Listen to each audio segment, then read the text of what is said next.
ರಕ್ಷಿತಾ ಶೆಟ್ಟಿ ಅವರು big boss ಮನೆಯಿಂದ secret ರೂಮ್ಗೆ ಶಿಫ್ಟ್ ಆಗಿ ಆಗಲೇ 4 ದಿನಗಳಾಗ್ತಾ ಬಂತು. 4 ದಿನಗಳಾದರೂ ಕೂಡ ಇನ್ನೂ ಕೂಡ ಬಿಗ್ ಬಾಸ್ ಮನೆಯಲ್ಲಿ ರಕ್ಷಿತಾ ಶೆಟ್ಟಿ ಅವರ ಬಗ್ಗೆ ಚರ್ಚೆ ಜೋರಾಗಿ ನಡೀತಾ ಇದೆ.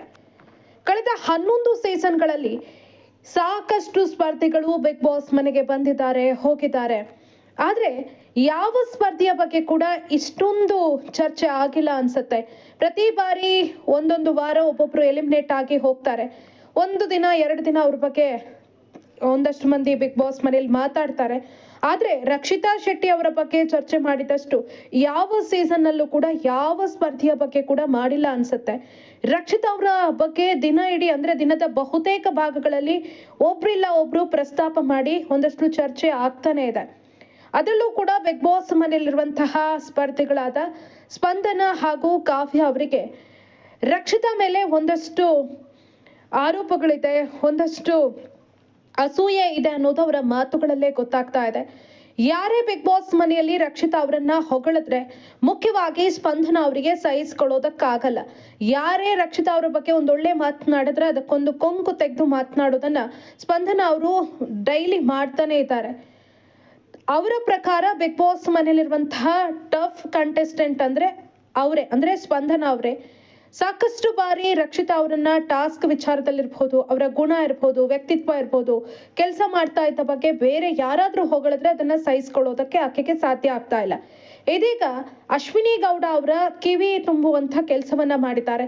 ಒಂದಷ್ಟು ನೆಗೆಟಿವ್ ವಿಚಾರಗಳನ್ನ ರಕ್ಷಿತಾ ಬಗ್ಗೆ ಅಶ್ವಿನಿ ಗೌಡ ಅವರ ಮನಸ್ಸಿನಲ್ಲಿ ಬಿತ್ತುವಂತಹ ಕೆಲಸವನ್ನ ಸ್ಪಂದನ ಮಾಡಿದ್ದಾರೆ. ಆದ್ರೆ ಅವರು ಆ ಒಂದು ಟಾಸ್ಕ್ ಏನ್ ತೆಗೆದುಕೊಂಡಿದ್ರು ಅದರಲ್ಲಿ ಸಕ್ಸಸ್ ಆಗಿಲ್ಲ. ಅಶ್ವಿನಿ ಗೌಡ ರಕ್ಷಿತಾ ಬಗ್ಗೆ ಒಳ್ಳೆಯ ಮಾತುಗಳನ್ನೇ ಹೇಳಿದ್ದಾರೆ. ನಿಮ್ಗೆಲ್ಲ ಗೊತ್ತೇ ಇದೆ, ಮೊನ್ನೆ ಅಶ್ವಿನಿ ಗೌಡ ರಕ್ಷಿತಾ ಶೆಟ್ಟಿ ಹೋಗ್ತಾ ಇದ್ದಂತಹ ಸಂದರ್ಭದಲ್ಲಿ ಕಣ್ಣೀರ್ ಹಾಕಿದ್ರು, ಸಾರಿ ಕೇಳಿದ್ರು, ಹಾಗೇನೆ ಆಕೆಗೆ ಥ್ಯಾಂಕ್ ಯು ಹೇಳಿದ್ರು. ಅಶ್ವಿನಿ ಗೌಡ ಏನೇ ಮಾಡಿರಬಹುದು, ಎಷ್ಟೇ ಮಾಡಿರ್ಬೋದು, ಆ ಕ್ಷಣಕ್ಕೆ ಅವರು ಭಾವುಕರಾಗಿದ್ರು ಅನ್ನೋದು ಅಷ್ಟೇ ಸತ್ಯ. ಆಕೆನ ಅಪ್ಕೊಂಡು ಹೋಗ್ಬಾಕಂದ, ಮತ್ತೆ ಸಿಗೋಣ, ನಮ್ಮನೆಗ್ ಬಾ ಅಂತ ಪ್ರೀತಿಯಿಂದ ಕರೀತಾರೆ. ಸಾಕಷ್ಟು ಮಂದಿ ಆ ಒಂದು ನಡೆಗೆ ಮೆಚ್ಚುಗೆಯನ್ನ ವ್ಯಕ್ತಪಡಿಸ್ತಾರೆ. ಅಶ್ವಿನಿ ಹಾಗೂ ರಕ್ಷಿತಾ ಅವರಿಗೆ ಯಾವ ಮಟ್ಟಿಗೆ ಕ್ಲಾಶ್ ಆಗಿದೆ, ಅದು ಎಷ್ಟರ ಮಟ್ಟಿಗೆ ಸುದ್ದಿ ಆಗಿದೆ ಎಲ್ಲವೂ ಕೂಡ ಗೊತ್ತಿದೆ. ಹಾಗಿದ್ರೂ ಕೂಡ ಇಂತಹ ಸನ್ನಿವೇಶದಲ್ಲಿ ಒಂದು ಮಾನವೀಯತ ನೆಲೆಯಲ್ಲಿ ಅಶ್ವಿನಿ ಗೌಡ ನಡ್ಕೊಳ್ತಾರೆ. ಆದ್ರೆ ರಕ್ಷಿತಾ ಅವರ ಜೊತೆ ಒಂದಷ್ಟು ಕ್ಲೋಸ್ ಆಗಿ ಕೆಲವೊಂದು ಕ್ಷಣಗಳನ್ನ ಸ್ಪಂದನ ಹಾಗೆ ಕಾವ್ಯ ಕಳೆದಿದ್ದಾರೆ. ಆದ್ರೆ ಅವರು ರಕ್ಷಿತಾ ಹೋಗುವಾಗ ಖುಷಿಯಿಂದಲೇ ಇರ್ತಾರೆ, ನಾವು ಅವಳನ್ನ ಮಿಸ್ ಮಾಡ್ಕೊಳ್ಳಲ್ಲ ಅನ್ನೋ ಮಾತನ್ನ ಹೇಳ್ತಾರೆ. ಇನ್ನು ಇವತ್ತು ಲೈವ್ ನಲ್ಲಿ ನಾನು ಗಮನಿಸಿದ್ದು, ಅಶ್ವಿನಿ ಗೌಡ ಹಾಗೆ ಸ್ಪಂದನ ಅವರು ಮಾತಾಡ್ತಾ ಇರ್ತಾರೆ. ಈ ಸಂದರ್ಭದಲ್ಲಿ ಸ್ಪಂದನ ಜೊತೆ ಅಶ್ವಿನಿ ಹೇಳ್ತಾರೆ, ರಕ್ಷಿತಾ ಶೆಟ್ಟಿ ಹೋದ ಬಳಿಕ ಅಂದ್ರೆ ಈ ಮನೆಯಿಂದ ನಾನು ಹೋದ ಬಳಿಕ ರಕ್ಷಿತಾನ ಮತ್ತೆ ಮೀಟ್ ಆಗ್ಬೇಕು, ಆಕೆಯ ಜೊತೆ ಒಂದಷ್ಟು ಹೊತ್ತು ಕಳಿಬೇಕು ಅನ್ನೋ ಮಾತನ್ನ ಹೇಳ್ತಾರೆ. ರಕ್ಷಿತಾ ಬಗ್ಗೆ ಒಳ್ಳೆಯ ಅಭಿಪ್ರಾಯವನ್ನೇ ವ್ಯಕ್ತಪಡಿಸ್ತಾರೆ. ಈ ಸಂದರ್ಭದಲ್ಲಿ ಸ್ಪಂದನ ಅಲ್ಲೊಂದಷ್ಟು ಸುಳ್ಳು ಬಿತ್ತುವಂತಹ ಕೆಲಸವನ್ನ ಮಾಡ್ತಾರೆ. ಆಕೆಗೆ ಅಶ್ವಿನಿ ಗೌಡ ಅವರು ರಕ್ಷಿತಾ ಅವರನ್ನ ಹೊಗಳೋದನ್ನ ನೋಡೋದಕ್ಕೆ ಆಗೋದಿಲ್ಲ, ಸಹಿಸೋದಕ್ಕಾಗಲ್ಲ. ಅಶ್ವಿನಿ ಗೌಡ ಹೇಳ್ತಾರೆ, ಅವತ್ತು ನಾನು ಆಕೆಯಲ್ಲಿ ಕ್ಷಮೆ ಕೇಳಿದ್ದು, ನನ್ನ ಮನಸ್ಸಿನಿಂದ ಕ್ಷಮೆ ಕೇಳಿದ್ದು. ಈ ಹಿಂದೆ ಆದಂತಹ ಇನ್ಸಿಡೆಂಟ್ ಬಗ್ಗೆ ನಂಗೆ ನಿಜವಾಗ್ಲೂ ಬೇಜಾರಿದೆ, ಆ ರೀತಿ ನಾನು ಬಿಹೇವ್ ಮಾಡಬಾರ್ದಿತ್ತು, ಆಕೆಗೆ ನೋವು ಮಾಡಿದೆ ಅನ್ನೋ ಗಿಲ್ಟ್ ಇನ್ನೂ ಕೂಡ ನನ್ನ ಮನಸ್ಸಿನಲ್ಲಿ ಹಾಗೇ ಇದೆ. ಅವತ್ತು ನಾನು ಆಕೆಯಲ್ಲಿ ಅದೇ ಕಾರಣಕ್ಕೆ ಕ್ಷಮೆ ಕೇಳಿದೆ, ಆ ಒಂದು ಕೊರಗು ಇವತ್ತಿಗೂ ಕೂಡ ನನ್ನನ್ನ ಕಾಡ್ತಾ ಇದೆ ಅಂತ ಸ್ಪಂದನ ಬಳಿ ಹೇಳ್ತಾರೆ. ಆಗ ಸ್ಪಂದನ ಏನ್ ಹೇಳ್ತಾರೆ ಗೊತ್ತಾ, ನೀವೇನೋ ಮೇಡಮ್ ಅವರ ಬಳಿ ಕ್ಷಮೆಯನ್ನ ಕೇಳಿದ್ರಿ, ಅಶ್ವಿನಿ ಮ್ಯಾಮ್ ನೀವು ಅವ್ರ ಹತ್ರ ನಿಮ್ಮ ಜೆನ್ಯೂನ್ ಆಗಿ ನೀವು ಕ್ಷಮೆಯನ್ನ ಕೇಳಿದ್ರಿ, ಪ್ರಾಮಾಣಿಕವಾಗಿ ನೀವು ಕ್ಷಮೆಯನ್ನ ಕೇಳಿದ್ರಿ. ಆದ್ರೆ ಆಕೆ ಅದನ್ನ ಹೇಗೆ ತೆಗೆದುಕೊಂಡಿದ್ದಾಳೆ ಗೊತ್ತಿಲ್ವಲ್ಲ, ಜನ ಅದನ್ನ ಯಾವ ತರ ರಿಸೀವ್ ಮಾಡಿದ್ದಾರೆ ಅಂತ ಗೊತ್ತಿಲ್ವಲ್ಲ ಅಂತ. ಅಂದ್ರೆ ನೀವು ಒಳ್ಳೆಯವ್ರೆ, ಆದ್ರೆ ರಕ್ಷಿತಾ ಅದನ್ನ ಹೇಗೆ ರಿಸೀವ್ ಮಾಡಿದ್ದಾಳೆ ಅನ್ನೋದು ಗೊತ್ತಿಲ್ವಲ್ಲ. ಅಂದ್ರೆ ರಕ್ಷಿತಾ ಮೇ ಬಿ ನಿಮ್ಮನ್ನ ಕ್ಷಮಿಸದೇ ಇರಬಹುದು, ಆಕೆಗೆ ನಿಮ್ಮ ಮೇಲೆ ಇನ್ನೂ ಕೂಡ ಕೋಪ ಇರಬಹುದು ಅನ್ನೋ ಅರ್ಥದಲ್ಲಿ ಸ್ಪಂದನ ಮಾತಾಡ್ತಾರೆ. ಪ್ರತಿ ಬಾರಿ ಸ್ಪಂದನ ಯಾರೇ ಹೊಗಳಿದ್ರು ಕೂಡ ರಕ್ಷಿತಾ ಅವರನ್ನ ಅದಕ್ಕೆ ಒಂದು ಕಲ್ಲು ಹಾಕುವಂತಹ ಕೆಲಸವನ್ನ ಮಾಡ್ತಾನೆ ಬಂದಿದ್ದಾರೆ. ನಿಮ್ಗೆಲ್ಲ ಗೊತ್ತೇ ಇದೆ, ಸ್ಪಂದನ ಬಿಗ್ ಬಾಸ್ ಮನೆಯಲ್ಲಿ ಎಷ್ಟರ ಮಟ್ಟಿಗೆ ಆಟ ಆಡ್ತಿದ್ದಾರೆ, ಏನ್ ಸಾಧನೆ ಮಾಡಿದ್ದಾರೆ, ಯಾವ ರೀತಿ ಡ್ರಾಮಾ ಮಾಡ್ಕೊಂಡು ಬಿಗ್ ಬಾಸ್ ಮನೆಯಲ್ಲಿ ಇದ್ದಾರೆ ಅಂತ. ಆಕೆ ಯಾಕೆ ಇನ್ನೂ ಕೂಡ ಬಿಗ್ ಬಾಸ್ ಮನೆಯಲ್ಲಿ ಇದ್ದಾರೆ ಅನ್ನೋದು ನಾನು ಸೇರಿದಂತೆ ಬಹುತೇಕ ಪ್ರಶ್ನೆ ಇರೋದು ವೀಕ್ಷಕರಿಗೆ ಒಂದು ಯಕ್ಷ ಪ್ರಶ್ನೆಯಾಗಿ ಕಾಡ್ತಾ ಇದೆ. ಹೇಗೆ ಸೇವ್ ಆಗ್ತಾರೆ, ಯಾರು ಸೇವ್ ಮಾಡ್ತಾ ಇದ್ದಾರೆ, ಏನೂ ಆಡದೆ ಹೆಂಗೆ ಉಳ್ಕೊಂಡ್ರು ಅಂತ.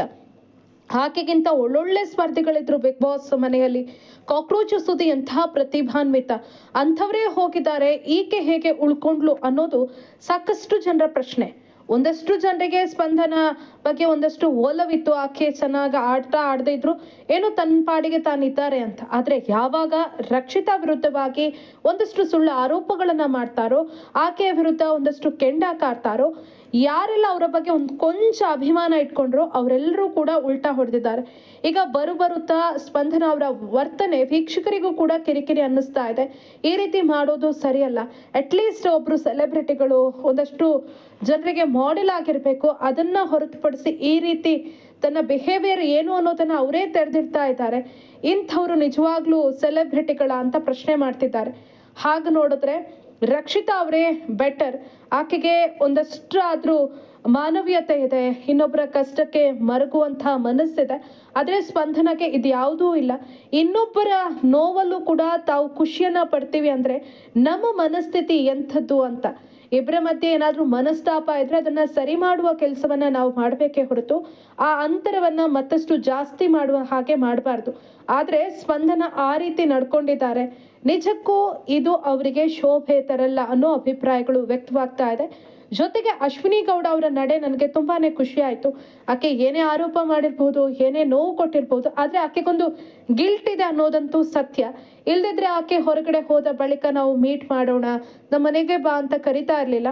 ಇನ್ನೂ ಕೂಡ ರಕ್ಷಿತಾ ಅವರ ಬಗ್ಗೆ ಮಾತನಾಡಿದ್ದಾರೆ. ಮೊನ್ನೆ ಕೂಡ ರಕ್ಷಿತಾ ಇರ್ತಿದ್ರೆ ಆ ಬಿಂಗೋವನ್ನ ತಿಂತಾ ಇದ್ಲು, ಆಕೆಗೆ ಐಸ್ ಕ್ರೀಮ್ ಅಂದ್ರೆ ಇಷ್ಟ, ಅದು ತಿಂತಾ ಇದ್ಲು, ಖುಷಿ ಪಡ್ತಾ ಇದ್ಲು ಅಂತ ಆಕೆಯನ್ನ ನೆನಪು ಮಾಡ್ಕೊಳ್ತಾರೆ ಹೊರತುಪಡಿಸಿ ಎಲ್ಲೂ ಕೂಡ ರಕ್ಷಿತಾ ಬಗ್ಗೆ ಕೆಟ್ಟದಾಗಿ ಮಾತಾಡಿಲ್ಲ. ಆಕೆ ಇದ್ದಂತ ಸಂದರ್ಭದಲ್ಲಿ ಸಾಕಷ್ಟು ಜಗಳ ಆಡಿದ್ರು, ಆದ್ರೆ ಆಕೆ ಹೋದ ಮೇಲೆ ಆಕೆ ಹಿಂದಿನಿಂದ ಏನೂ ಕೂಡ ಮಾತಾಡಿಲ್ಲ. ಹಾಗೆ ರಕ್ಷಿತಾ ಕೂಡ ಅದೇ ವಿಚಾರವನ್ನ ಎತ್ತಿ ಹೇಳ್ತಾ ಇರೋದು. ನನಗೆ ಅಶ್ವಿನಿ ಮ್ಯಾಮ್ ಮೇಲೆ ಯಾಕೂ ಕೂಡ ಬೇಜಾರಿಲ್ಲ, ಯಾಕಂದ್ರೆ ಅವ್ರು ಏನ್ ಹೇಳ್ಬೇಕೋ ಅದನ್ನ ನೇರವಾಗಿ ನನ್ನ ಜೊತೆ ಹೇಳಿದ್ದಾರೆ. ಆಕೆಗೆ ಯಾರಾಗಲ್ವೋ ಅವರ ಮುಖಕ್ಕೆ ಹೊಡೆದ ಹಾಗೆ ಹೇಳಿದ್ದಾರೆ ಹೊರತು ಹಿಂದಿನಿಂದ ಚೂರಿ ಹಾಕುವಂತ ಕೆಲಸವನ್ನ ಆಕೆ ಯಾವತ್ತೂ ಕೂಡ ಮಾಡಿಲ್ಲ. ಹಾಗಾಗಿ ನನಗೆ ಅಶ್ವಿನಿ ಗೌಡ ಮ್ಯಾಮ್ ಅಂದ್ರೆ ಇಷ್ಟ. ಅವ್ರು ಯಾವತ್ತೂ ಕೂಡ ಏನಾದ್ರೂ ಜಗಳ ಇದ್ರೆ ಎದುರುಗಡೆನೇ ಜಗಳ ಮಾಡಿದ್ದಾರೆ, ನಾನು ಕೂಡ ಎದುರುಗಡೆನೆ ಮಾತಾಡ್ತೀನಿ. ಹಾಗಾಗಿ ನನಗೆ ಅವ್ರ ಮೇಲೆ ಯಾವುದೇ ರೀತಿಯಾದಂತಹ ಬೇಜಾರಿಲ್ಲ. ನಾನು ಅವರನ್ನ ಬೇಕಾದ್ರೆ ನಂಬ್ತೀನಿ, ಬೇರೆಯವರನ್ನ ನಂಬಲ್ಲ ಅನ್ನೋ ಮಾತನ್ನ ಹೇಳ್ತಾರೆ. ಹಾಗೇನೋ ಅವ್ರು ತುಂಬಾ ಭಾವುಕ ಜೀವಿ. ಫ್ಯಾಮಿಲಿ ವಿಚಾರ ಬಂದಾಗ ಅಥವಾ ಬೇರೆ ಕ್ಷಣದಲ್ಲಿ ಮನೆಯ ವಿಚಾರ ಬಂದಾಗ ನಾನು ಅವರ ಕಣ್ಣಲ್ಲಿ ಕಣ್ಣೀರನ್ನ ಕಂಡಿದ್ದೀನಿ. ಹಾಗಾಗಿ ನನಗೆ ಅವರ ಭಾವನೆಗಳು ಅರ್ಥ ಆಗತ್ತೆ. ಅವ್ರು ಯಾವತ್ತೂ ಕೂಡ ನನಗೆ ಹಿಂದಿನಿಂದ ಏನೂ ಕೂಡ ಹೇಳಿಲ್ಲ. ನನ್ನ ಜೊತೆ ಡೈರೆಕ್ಟ್ ಆಗಿಯೇ ಜಗಳ ಮಾಡಿದ್ದಾರೆ, ಡೈರೆಕ್ಟ್ ಆಗಿಯೇ ನಾವಿಬ್ರು ಮಾತಾಡ್ಕೊಂಡಿದ್ದೀವಿ. ಹಾಗಾಗಿ ನನಗೆ ಅಶ್ವಿನಿ ಅವರ ಮೇಲೆ ಯಾವುದೇ ರೀತಿಯಾದಂಥ ಬೇಜಾರಿಲ್ಲ ಅಂತ ಸೀಕ್ರೆಟ್ ರೂಮ್ ನಲ್ಲಿ ಇದೇ ಧ್ರುವಂತ್ ಅವರ ಮುಂದೆ ಹೇಳಿದ್ದಾರೆ. ಹೀಗೆಲ್ಲ ಹೇಳಿರುವಂತಹ ರಕ್ಷಿತಾ ಹಾಗೆ ಅಶ್ವಿನಿ ಗೌಡ ಮಧ್ಯೆ ಇರುವಂತಹ ಒಂದಷ್ಟು ಭಿನ್ನಾಭಿಪ್ರಾಯಗಳು ಈಗ ಕಡಿಮೆ ಆಗಿರುತ್ತೆ ಅನ್ನೋದು ನೋಡೋದಕ್ಕೆ ಗೊತ್ತಾಗ್ತಾ ಇದೆ. ಆದ್ರೆ ಅದನ್ನ ಇನ್ನಷ್ಟು ದೊಡ್ಡದು ಮಾಡುವಂತಹ ಪ್ರಯತ್ನವನ್ನ ಸ್ಪಂದನ ಮಾಡ್ತಾ ಇದ್ದಾರೆ. ಅದರ ಮೂಲಕ ತನ್ನ ಬೇಳೆ ಬೇಯಿಸಿಕೊಳ್ಳುವಂತಹ ಕೆಲಸವನ್ನ ಸ್ಪಂದನ ಮಾಡ್ತಾ ಇದ್ದಾರೆ. ನೋಡೋಣ ಇದು ಎಲ್ಲಿಗೆ ಹೋಗಿ ಮುಟ್ಟತ್ತೆ ಅಂತ. ಇನ್ನು ಬಿಗ್ ಬಾಸ್ಗೆ ಸಂಬಂಧಪಟ್ಟಂತೆ ಇನ್ನಷ್ಟು ಲೇಟೆಸ್ಟ್ ವಿಡಿಯೋಗಳಿಗಾಗಿ ನಮ್ಮ ಯೂಟ್ಯೂಬ್ ಚಾನೆಲ್ ಅನ್ನ ಸಬ್ಸ್ಕ್ರೈಬ್ ಮಾಡಿ. ಹಾಗೇನೆ ಮತ್ತೊಂದು ಹೊಸ ವಿಡಿಯೋದೊಂದಿಗೆ ಭೇಟಿಯಾಗೋಣ. ನಮಸ್ಕಾರ.